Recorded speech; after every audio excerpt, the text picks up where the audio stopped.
¿Y cuántos recuerdan el mensaje del domingo pasado? De lo que es el entretenimiento y cómo vimos un ejemplo garrafal de un hombre tan sabio como Salomón, que decidió entretenerse y recrearse y divertirse en los placeres después de 25 años de servicio a Dios, fiel a Dios.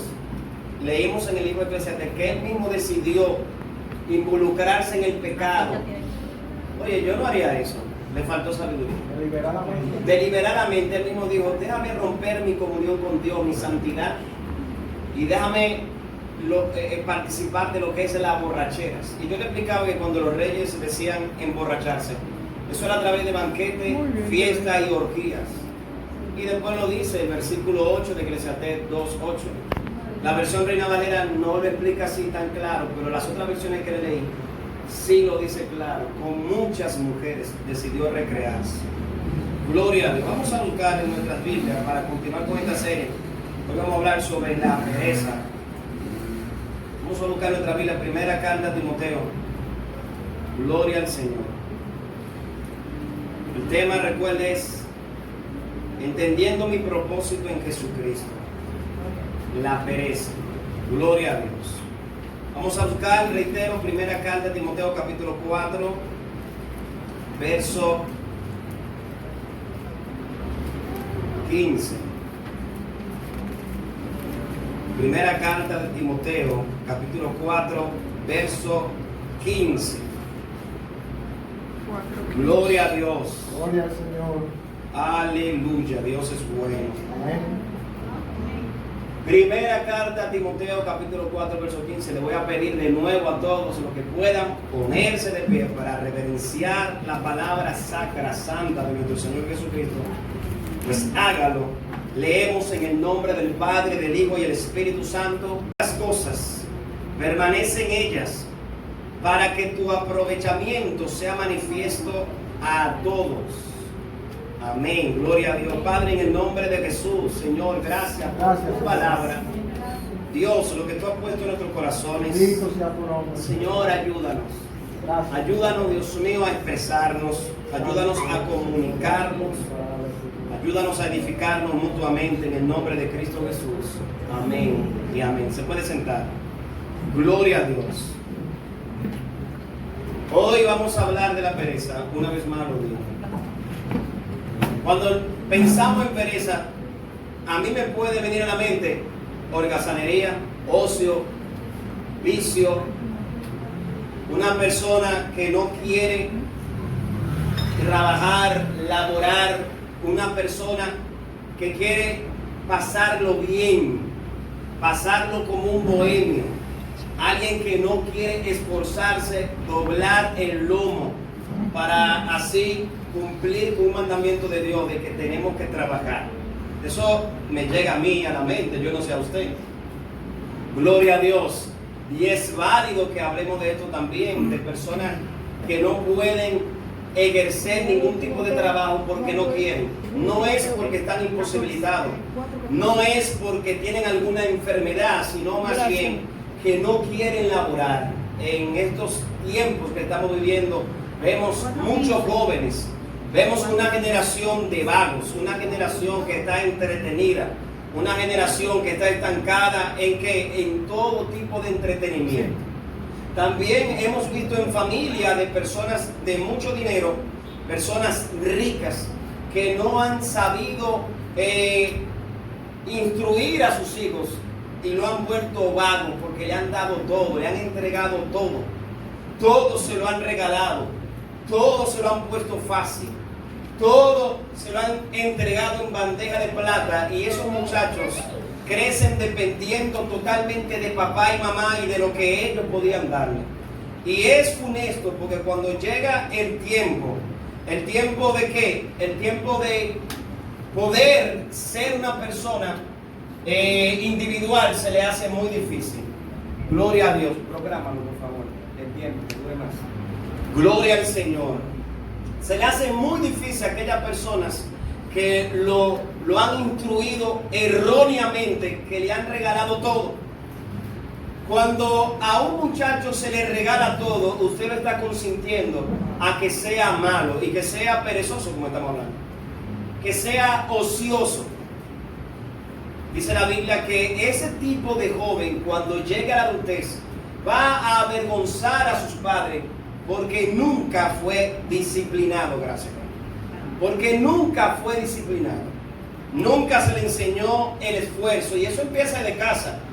Papá y mamá no pueden arreglar las habitaciones ya de un jovencito de 8, 9 años, 10 años. No pueden arreglar, no pueden acotejarle los zapatos, no pueden acotejarle las medias tiradas o la ropa que papá y mamá lavaron. No pueden tampoco organizarse ya a un joven de 14, 15 años. Eso es incorrecto. Ya un joven de 11, 12 años tiene que organizar su habitación de por sí. Un joven que se levante en la mañana y va a salir, por ejemplo, para la escuela o el colegio, antes de eso, tiene que organizar su habitación. No se le puede dejar pasar por alto, porque si no, vamos a criar una persona vaga y también una persona falta de ¿qué? De organización y de disciplina. Gloria a Dios. Pero a la pereza que yo quiero hablar hoy no se trata de esa simplemente.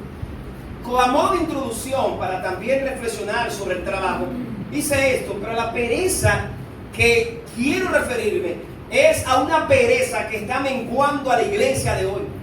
Gloria a Dios.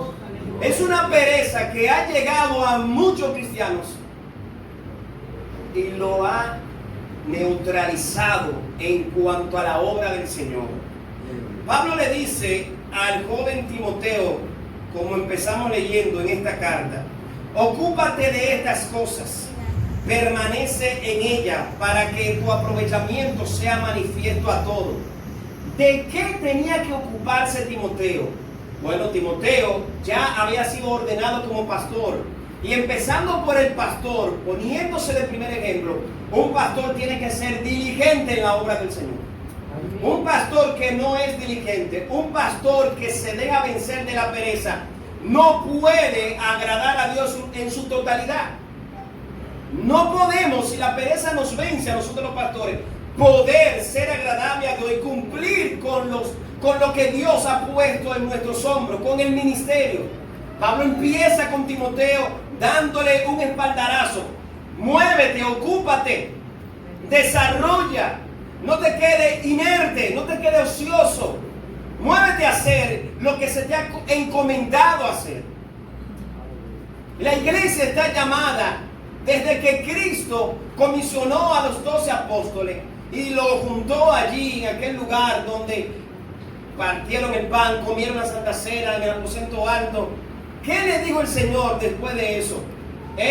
Ok, le habló de su cuerpo, de lo que iba a pasar, pero después lo reunió al final de su existencia corporal aquí y le dijo: id y predicar este evangelio a toda criatura, bautizándolo en el nombre del Padre, del Hijo y del Espíritu Santo. A la iglesia se le ha entregado una responsabilidad, no es al pastor solamente, a todos se nos ha entregado la responsabilidad de predicar, de anunciar este evangelio, de ocuparnos ¿en qué? En querer hacer crecer la iglesia de Cristo, no la iglesia del pastor, la iglesia de Cristo. Porque la iglesia no es de un pastor X, claro, hay iglesias que los pastores son los dueños. Son los dueños. Y ellos son los que mandan allí y hacen todo. Pero la iglesia es de Cristo. Y usted tiene que sentir la responsabilidad que yo siento de tratar de hacer crecer la iglesia. No para honra mía, ni para honra de cualquier otro hermano aquí, sino para usted cumplir, al igual que yo, con el mandato del Señor Jesucristo, de predicar este evangelio. Ahora, cuando yo me entretengo, cuando yo me ocupo demasiado de mis afanes, o cuando dejo que la pereza me venza, yo no puedo ser agradable a Dios. Y por eso vemos en las iglesias muchas personas estancadas, no se preocupan por nada de lo que haya que hacer en la iglesia. Nada lo inquieta, nada le importa en la iglesia, se vuelven egocéntricos. La pereza te lleva al ocio, te lleva a ser egocéntrico, te lleva a pensar solamente en ti. Ay, nadie hace nada por mí. ¿Y tú qué estás haciendo por los demás? Hoy nadie me visita, pero ya nos hemos cansado de llamarte, de visitarte. ¿Qué tú haces por nosotros? Personas que se mueven, en esta iglesia no pasa eso, gracias a Dios. Personas que se mueven con pereza a influenciar a otro dentro del ágape. ¿Supiste? No, yo no voy para allá. ¿Y cómo ellos quieren que uno después del domingo, mañana lunes, uno vaya a orar en la casa de otro? Personas que no están con la responsabilidad, que no sienten el fuego de Cristo, no sienten la llama de hablarle a otro, de rescatar a los que están condenados rumbo al infierno. No sienten dolor por los demás. Aleluya. La pereza se encarga de eso. Pastor, ¿cómo va a ser? Sí, mira una definición que hay de pereza. Recuerde que estamos hablando del propósito, entendiendo mi propósito en Jesucristo, y la pereza puede desviarte del propósito en Jesucristo. La pereza viene del latín. La palabra pereza procede de la palabra pigritia, que significa flojo, con el sufijo itia, que expresa la cualidad de una persona que ha decidido no obrar. ¿Está entendiendo? Una persona que ha decidido en su corazón no obrar, no quiere obrar, no quiere hacer absolutamente nada. Quieren que todos se lo hagan. Así hay personas dentro de las iglesias que tienen dones, que se le ha entregado herramientas, que se le ha dado talento para que lo pongan a la disposición del Señor en la iglesia, en funcionamiento, y no quieren hacerlo. Gloria a Dios. Gloria a Dios. Aleluya. Pero tú sabes algo más. ¿Qué hace la pereza? La pereza lleva al individuo, ¿usted sabe qué? A despertar la lujuria en su corazón. La pereza es el taller de Satanás. Aleluya. Porque si tú no estás dispuesto a orar, a leer la Biblia, a santificarte para Dios, tú sabes qué va a ser tu corazón, igual que el mío. No solamente tú, yo no me estoy poniendo como que leo aquí. Esto es para todos nosotros. ¿Tú sabes qué va a ser tu corazón? Si tu corazón no se despierta a buscar a Dios, va a buscar al diablo. Jesús nos enseñó a nosotros que no hay un término medio. Nadie aquí está en un punto medio de que yo no estoy con Dios ni estoy con el diablo, yo estoy aquí. Mentira, estás engañado. Satanás te ha engañado. Si tú crees que en tu comodidad tú no le estás haciendo daño ni a Dios ni a la iglesia, con tu pereza, tu entretenimiento y tu falta de devoción a poner en desarrollo, reitero, los talentos y los dones que Dios te ha dado. Es mejor que tú recibas esta reprensión de parte de mí como pastor y no que sea Cristo que te lo diga. Gloria a Dios. Gloria a Dios. La pereza lleva a la lujuria a la persona, a maquinar, reitero, porque es el taller del diablo, a maquinar cosas que no estaban alrededor, que no estaban en tu aposento, que no estaban en la sala, pero tu mente, al estar ociosa, al estar vaga, al estar con el entendimiento embotado por X tiempo, te lleva a abrir el celular y buscar lo que no conviene. Te lleva a salir a pensar y ver lo que no conviene. Hay un ejemplo de eso en la Biblia. Segundo libro de Samuel, capítulo 11, el rey David. Dice la Biblia, cuando los reyes tenían que salir a la guerra, que era época de salir a la guerra. ¿Usted sabe qué significa ese contexto? Que estaban en tiempo de primavera. Primavera en el Medio Oriente era un año bueno para hacer guerra, para guerrear, para pelear. En aquel entonces tenían que librarse de los pueblos de otros. Y cuando querían conquistar otro reino, primavera era una de las estaciones más cómodas para salir a la guerra. David estaba llamado porque era joven a salir a la guerra, como él lo hacía en otra época de su vida. Que él salía a la guerra, que él salía al frente, que buscaba la dirección de Dios, que oraba al Señor, que se ponía en las manos del Señor, que era diligente, que obraba, que actuaba, que caminaba. Señor, ¿qué tengo que hacer? Dirígeme, guíame, háblame. Pues no lo hizo. ¿Usted sabe qué hizo David? Le dio entrada al ocio, a la pereza. Y dice la Biblia que comenzó a caminar en su palacio, en el terrado, vamos a llamarlo la azotea o la terraza, comenzó a caminar, y los ojos se quedaron clavados. Y como estaba lleno de ocio, ya era un taller para el pecado. ¿Y quién es esa? ¿Quién es ella? ¿Usted cree que David no conocía a la mujer de Uría? Claro que sí. Si Uría era uno de los 30 valientes, y los 30, ¿por qué él está viendo a esa mujer en su casa? Porque la gente de confianza estaban viviendo alrededor de su palacio. Él no sabía que esa era la mujer de Uría. Pero la pereza es un taller de Satanás, hermano, en nuestra cabeza. ¿Quién es esa? Tú sabes quién es esa. Te está haciendo el loco. Es que te gustó, la codiciaste. Y ya usted sabe todo lo que David sufrió por ese pecado.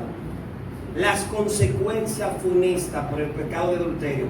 La pereza, la falta de obrar llevó a David a pecar con adulterio, hermano. Gloria a Dios. A pecar deliberadamente, obvió al Señor. El Salmo 32 es un salmo que David escribe respecto a esto, igual que el Salmo 51.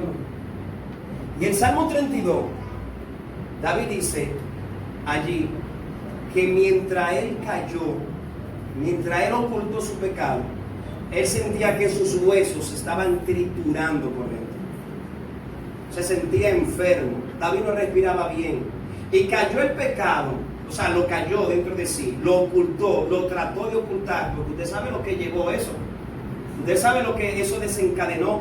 David arruinó toda una familia cercana a él. Le hizo daño a una familia de confianza. Usted sabe que el consejero principal de David era el padre, el abuelo, perdón, de Jezabel. Aitofel era el consejero principal de David y era el abuelo de Jezabel. Era otro valiente. David dañó por su pereza, por su ocio, por dejar entrar el pecado en su mente, por no frenar el pecado en su mente. Óyeme, el propósito de Dios en su vida lo descuidó, y lo que costó, hermano, ese pecado. Porque eso desencadenó un desenfreno tan grande de ocultar ese vientre, que él mismo fue el autor intelectual de la muerte de ese valiente. Le escribió a su sobrino Joab, que era el comandante en jefe del ejército. Y oye, qué cínico se volvió. Qué cínico David. La muerte la mandó en una carta con el mismo victimario. Oye, hasta dónde nos arrastra el pecado. Por el ocio, por la pereza, por no querer hacer la voluntad de Dios, por no trabajar en el orden de Dios. Gloria al Señor. Gloria a Dios. Estos son los daños funestos de la pereza que nos pueden hacer daño a nosotros como cristianos. Por eso el consejo a Timoteo de que sea una persona que se active en la cosa de Dios. La pereza nubla el propósito del creyente, lo anula de tal manera que nosotros no podemos ver el dolor del otro. ¿Cómo así, pastor? Sí, cuando estamos tan perezosos que no queremos orar, nos nubla para ver el dolor del otro. Si usted pasa conmigo rápidamente, en el momento cumbre de su muerte, nuestro Señor Jesucristo, en el libro de Mateo capítulo 26, allí Jesucristo está en su humanidad depositando confianza en tres líderes de su equipo íntimo: Pedro, Jacobo y Juan. Y si usted comienza a leer conmigo desde el versículo 36, oigan este relato. Entonces llegó Jesús con ellos a un lugar que se llama Getsemaní y dijo a sus discípulos: sentaos aquí entre tanto que voy allí y oro. Él lo llevó a un lugar, no él a orar. Pero esta composición que usted ve de esta oración no implica que ellos no iban a orar. Sentados aquí, espérenme aquí, estén orando también conmigo. Lo único que yo me voy a apartar un poco de ustedes. El relato sigue diciendo, verso 37. Y tomando a Pedro y a los dos hijos de Zebedeo, comenzó a entristecerse y a angustiarse en gran manera. Entonces Jesús le dijo: mi alma está muy triste hasta la muerte, quedaos aquí y velad conmigo. Señores, Jesús ya le había anunciado a ellos: me van a matar, yo tengo que morir por ustedes, yo tengo que padecer por ustedes. Jesús, unos minutos antes, estaba impartiendo el pan, la Pascua con ellos, y le había dicho que ese es su cuerpo. Se lo dijo claro: este es mi cuerpo que por vosotros es partido. Va a llegar un momento, y es hoy, donde yo voy a sufrir por ustedes. Y ellos todavía no están analizando, o no están entendiendo.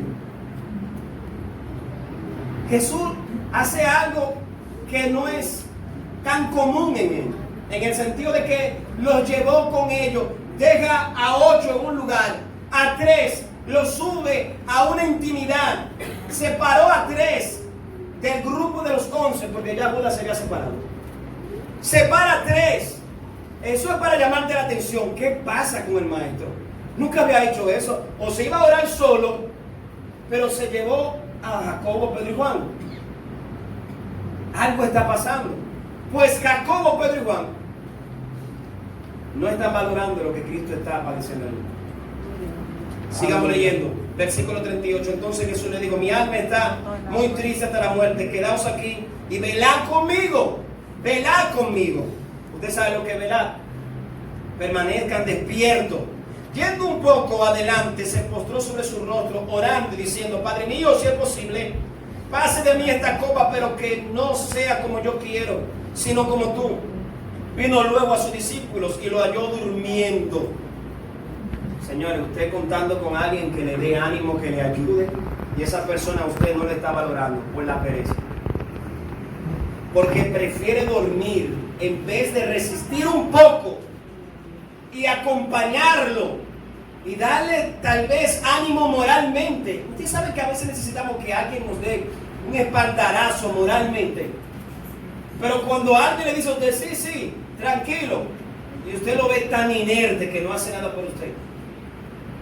¿Cómo puede ser que usted me está amando si usted está viendo mi dolor, mi sufrimiento, y usted no puede hacer nada por mí? Le faltaba amor, hermano. Ellos estaban más modo carne, modo terrenal, y le dieron más importancia a la pereza. Sigan leyendo, versículo 40. Vino luego a sus discípulos y lo halló durmiendo y dijo a Pedro: ¿así que no habéis podido velar conmigo una hora? Wow. Jesús tiene que sufrir porque en su humanidad Él no quiere morir. Nadie quiere morir humanamente. Él es Dios, pero también está hecho carne. En su humanidad está batallando. Y hay 3 perezosos allí que Él buscó para que le dieran un respaldo moral, y ellos no están orando. Usted sabe que a veces usted le está pidiendo oraciones a personas equivocadas. Nunca le pida la oración a alguien que usted sabe que no ora. Nunca le solicite la oración a alguien que usted mismo, cuando lo ve y hace así, dice: este no ora. No es que usted va a juzgar por la apariencia, no es por eso, sino por el fruto, porque Jesús dijo: por su fruto lo conoceré. Yo lo puedo conocer a usted y usted a mí por mi fruto, y yo a usted por su fruto, por la entrega, la pasión, la forma como usted se desenvuelve aquí en la casa de Dios y fuera de la casa de Dios. Yo nunca le voy a pedir oración a alguien que no ora ni siquiera por él mismo. Eso es en vano. Jesús sintió aquí un tremendo dolor porque estas personas no lo acompañaron a orar, porque prefirieron el ocio. Y eso nos pasa a muchos de nosotros por las noches, cuando tenemos que orar, aunque sea 20 minutos, 15 minutos, 1 hora, lo que usted quiera. El estándar Jesús lo puso aquí: aunque sea 1 hora diaria, alguien tiene que orar. Dice el versículo 41: velad y orad para que no entréis en tentación. El espíritu, la verdad, está dispuesto, pero la carne es débil. Este es un texto no para que usted se acomode. Tú no ves que Jesús lo dijo, que la carne es débil, pero el espíritu está ahí. El Espíritu está ahí. El Espíritu va a motivar tu alma. Hay vigilia. Ay, vigilia. Ay, uy, yo no sé. Ay, ¿cómo yo me voy a tirar ese piso? Pero tú quieres la prosperidad de Dios. Mira lo que Cristo hizo por ti. Y tú no quieres padecer por ti ni siquiera un momento. Y si tú te vieras siendo perseguido como los cristianos que están en el Medio Oriente, los cristianos que están en Asia, como vimos en un documental de la penúltima vigilia, cómo hay un grupo de cristianos en un país que tienen escondida una Biblia en un monte y tienen que salir de madrugada a juntarse en ese monte para leer 2 o 3 versículos y volver a su hogar en escondida. Y usted y yo tenemos la Biblia y mejor le damos la puerta al ocio, a la pereza y no la queremos leer. Y así queremos. Bendíceme Dios. ¿Y por qué? ¿Y por qué fulano está bendito y yo no? Analízate. Gloria a Dios. Haz una introspección dentro de ti. ¿Tú estás ejerciendo el papel de cristiano? ¿O solamente quieres que te sirvan? Y le ha dado tanta comodidad al sillón de la pereza que no te quiere levantar de ahí para hacer la obra de Dios. La iglesia no crece. El pastor está raro. Dijo un pastor una vez por ahí, esto no es una excusa para mí, pero lo voy a traer a colación. El pastor no pare ovejas, son las ovejas las que siguen pariendo ovejas. ¿Usted me está entendiendo? ¿Usted me está entendiendo? Gloria a Dios. Segundo ejemplo, la pereza despierta pasiones necias, lujuria y sobre todo el pecado. Ya lo vimos, el ejemplo de David. El otro ejemplo es la pereza es una arma mortal para que no crezca la iglesia, y ya estamos hablando de eso. Y la iglesia en general impide a los hermanos congregarse. Hebreos 10, 24 y 25. La pereza se hace una costumbre para limitarlo a usted a congregarse. Yo quisiera que alguien me diga, no, pastor, eso no es así. Ese versículo es más amplio. ¡Claro que sí! ¿Usted sabe de qué se trata Hebreos 10, versículo 24 y 25? ¿De qué se trata la carta a los hebreos? Es una comunidad de judíos, de hebreos, que han decidido seguir a Cristo y romper con los rudimentos de toda tradición y de toda costumbre que ellos no podían vivir, pero están siendo perseguidos.